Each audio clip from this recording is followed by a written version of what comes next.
ओम शांति। 8/4/22 की वाणी है। मीठे बच्चे, अपनी अवस्था अच्छी बनानी है तो सवेरे सवेरे उठ एकांत में बैठ विचार करो कि हम आत्मा हैं, हमें अब वापस जाना है। यह नाटक पूरा हुआ। प्रश्न, पूरा बलि चढ़ने का अर्थ क्या है?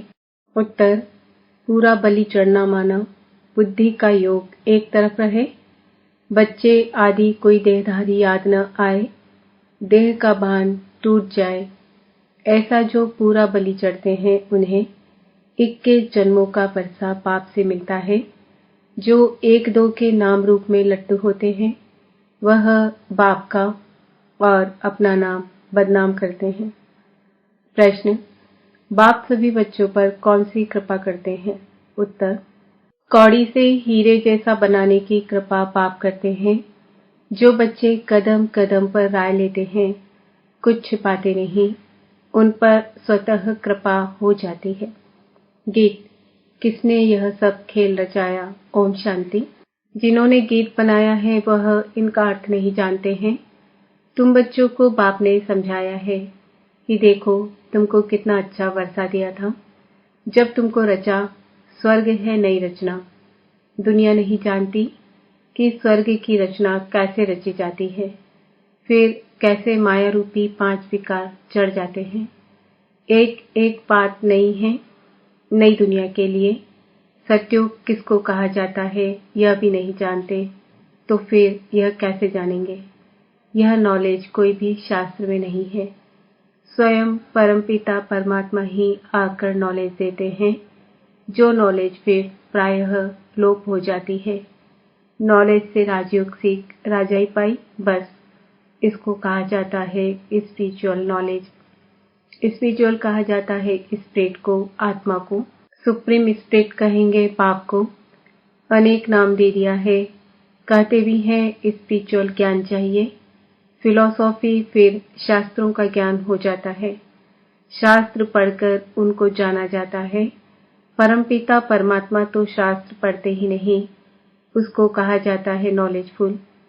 मनुष्य समझते हैं वह अंतर्यामी है, परंतु ऐसे तो है नहीं। ड्रामानुसार जो जैसा कर्म करते हैं उनको वह फल तो मिलना ही है। बच्चों को कर्म अकर्म विकर्म की गति भी समझाते हैं। कर्म अकर्म कब होता है, फिर कर्म विकर्म कैसे बनते हैं।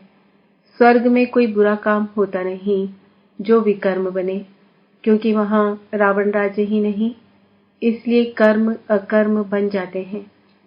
लेपछेप तब लगता है जब विकर्म करते हैं। पाप कराने वाला है रावण। अब तुम बच्चों को बाप समझाते हैं। मनुष्य तो यह नहीं जानते कि सत्युग में विकार पीकर कैसे बच्चे पैदा होते हैं।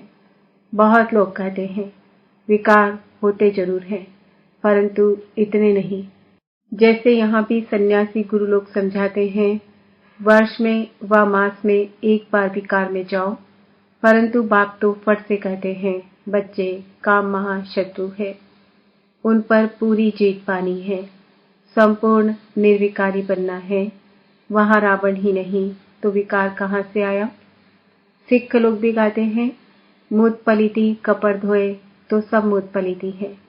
यह किसकी निंदा नहीं करते हैं। जो जैसा होगा उनको ऐसा जरूर कहेंगे।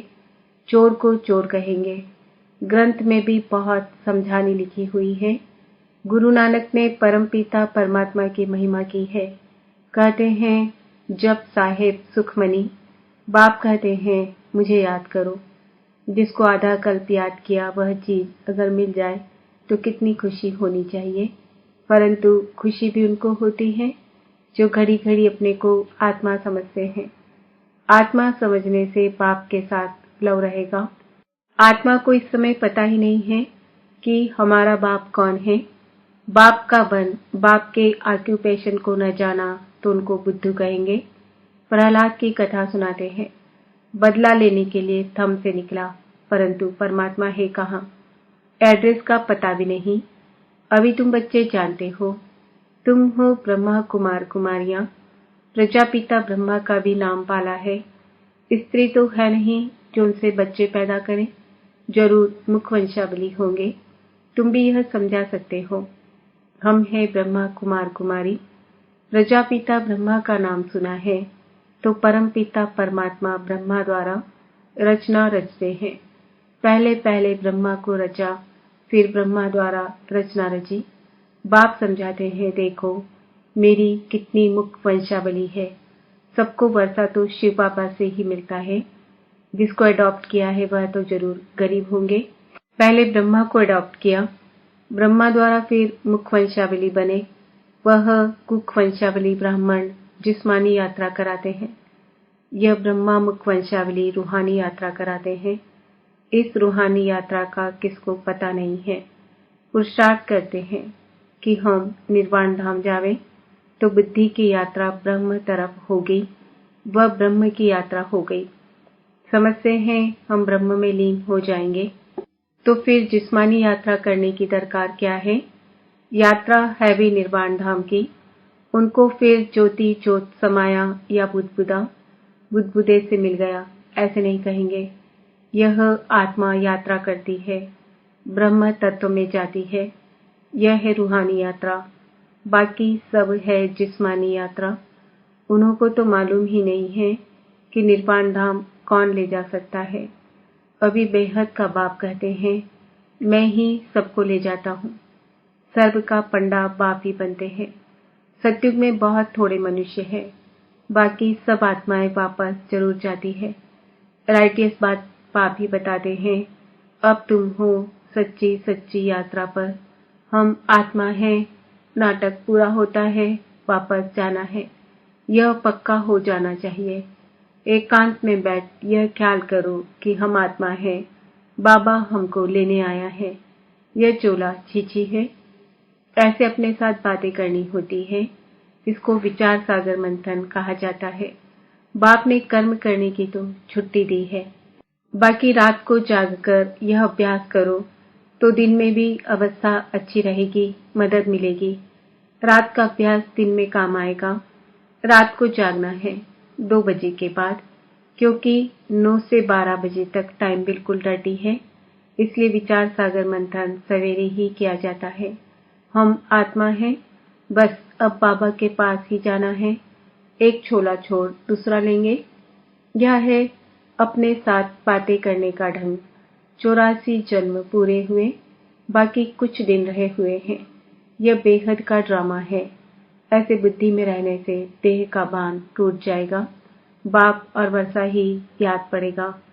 बाप ही आकर शिक्षा देते हैं, नहीं तो हम ऐसे श्रेष्ठ पवित्र बन कैसे सकते। इस समय करप्शन तो बहुत है, इसलिए नाम निकलते हैं सदाचार कमेटी। आगे ये सब बातें थी नहीं। यह करप्शन आदि सब अभी हुई है। मिनिस्टर आदि बनते हैं तो कितने पैसे लूटते हैं, कितना भ्रष्टाचार करते हैं। सतयुग में होती है श्रेष्ठाचारी गवर्नमेंट। तुम बहुत श्रेष्ठाचारी बन रहे हो। वहां पाप का नाम नहीं होता है। बाप आकर स्वर्ग के लायक बनाते हैं। सभी जो डर्टी हैं उनको गुलगुल बनाते हैं। स्वर्ग स्थापन करके सर्व को सदगति दे, फिर खुद छिप जाता हूँ। मेरा पार्ट ही है सबको सदगति देना। मैं सारी दुनिया को क्या से क्या बनाता हूँ। यह तो मनुष्य भी कहते हैं लड़ाई लगेगी, अखबारों में पढ़ता है 5 वर्ष के अंदर यह होगा वह होगा, अच्छा विनाश होगा। भला फिर क्या होगा। यह विनाश भी क्यों होता है, कारण बताए ना। बाप स्वर्ग की स्थापना कर रहे हैं तो नर्क का जरूर विनाश होगा। बाप आकर पुरानी दुनिया से नई दुनिया बनाते हैं। वहां अकाले मृत्यु होता नहीं, मरने का कभी डर नहीं रहता, आत्मा का ज्ञान रहता है। हम एक शरीर छोड़ जाकर दूसरा लेते हैं। यह भी समझते हैं जो देरी से आएंगे वह जरूर थोड़े जन्म लेंगे। हमारे 84 जन्म पूरे हुए हैं। यह दुनिया नहीं जानती है। तुम आत्माओं को परम पिता परमात्मा बैठ समझाते हैं। प्रजापिता के बच्चे तो आपस में भाई बहन ठहरे तो कोई भी विकर्म कर नहीं सकते। यूं कहते भी हैं हिंदू चीनी भाई भाई, फिर विकार में कैसे जाएंगे। कहना तो सहज है परंतु अर्थ नहीं समझते। भाई भाई का अर्थ आत्मा पर चला जाता है। भाई बहन के संबंध में विकार की दृष्टि ठहर न सके। लौकिक संबंध में भी नजदीक संबंधी से अगर शादी करते हैं तो हाहाकार हो जाता है। बाप समझाते हैं, तुम सब देवी देवता सुश्रेष्ठाचारी थे, फिर भ्रष्टाचारी बन गए हो, अब फिर श्रेष्ठाचारी बन रहे हो। हम तो श्रेष्ठाचारी 16 कला थे, फिर 14 कला में आए, फिर भ्रष्टाचारी बनते बनते अब और ही तमो प्रधान भ्रष्टाचारी बन पड़े हैं। इस गोले के चित्र में भी क्लियर लिखा हुआ है, वर्ण का रूप भी बनाते हैं, परंतु उसमें चोटी ब्राह्मण नहीं बताते, न शिव बाबा न ब्राह्मण ही दिखाते हैं, बाकी देवता क्षत्रिय वैश्य शूद्र दिखाते हैं। तुम अब जान गए हो कि हम बाजोली खेलते हैं, अभी हम ब्राह्मण तो फिर देवी देवता बनेंगे, इसलिए दैवी गुण धारण करने हैं, अभी वापस जाना है, फिर हमारे लिए सारी दुनिया स्वर्ग हो जाएगी, धरती को पानी मिल जाएगा। ऐसे ऐसे रात को अच्छी रीति विचार सागर मंथन करो तो दिन में बहुत मदद मिलेगी। अभी हम जाते हैं स्वीट फादर के पास, जिसके लिए हमने दर दर धक्के खाए हैं, रास्ता कहाँ से भी नहीं मिला है। अभी तुम पुरुषार्थ कर रहे हो वर्षा पाने का, परंतु माया भी बड़ी प्रबल है, बहुत धोखा देती है, झट कान से नाक से पकड़ लेती है। भ्रष्टाचारी बन पड़ते हैं, काम का नशा आ जाता है, किसके नाम रूप के पीछे लट्टू हो जाते हैं, जैसे आशिक माशूक, बहुत धोखा खाते हैं। लोभी भी एकदम नाम बदनाम कर देते हैं। यह सब कुछ होता ही रहता है। बाप समझाते हैं, बच्चे योग में रहना है।